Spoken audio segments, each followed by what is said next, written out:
When my wife, Emily, walked into the living room that afternoon, she looked nervous but strangely happy. Her hands were trembling as she held her phone, and I could see that she was trying hard to find the right words.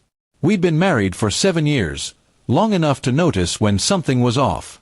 She took a deep breath and said softly, "The doctor called. I have some news. I'm expecting." The words hung in the air like a sudden echo. My first reaction wasn't joy, it was confusion. I blinked, unsure if I'd heard her correctly. My heart raced, not from excitement, but from something much deeper, a quiet, uneasy shock that I couldn't hide. "Emily," I said carefully, that's strange. I haven't been able to have children since 2020. My voice trembled as the reality of what I'd just said sank in. It wasn't an accusation, it was a fact, one she already knew. The color drained from her face. For a moment, she didn't move. Her eyes widened, and the silence that followed was heavier than any argument we'd ever had. Finally, she whispered, "Wait, what do you mean?" I rubbed my temples. "We've talked about this before. The doctors confirmed it years ago. You said you understood, and we agreed that if we ever wanted a family, we'd look at other ways." My words came out slowly, carefully. I didn't want to sound harsh, even though my chest felt tight. She sat down, staring at the floor, her hands clutching each other.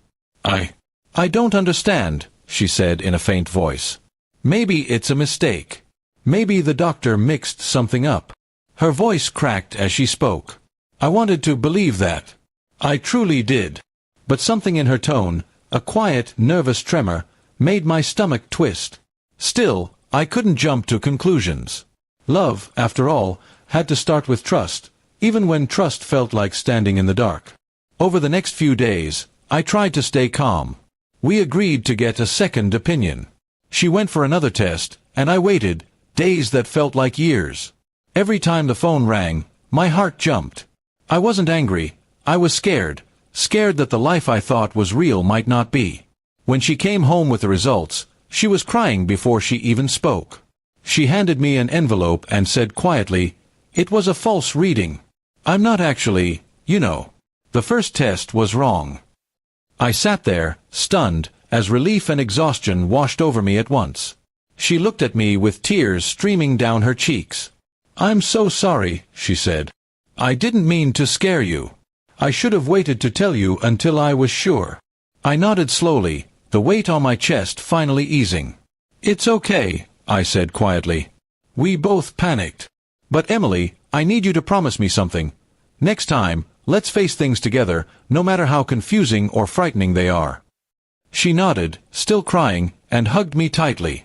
For a long moment, we stayed like that, two people who had been shaken, but not broken.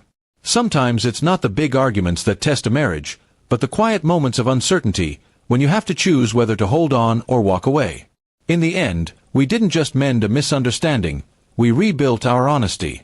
We talked about fears, about our dreams of family, about how life sometimes surprises us in painful ways before showing us peace.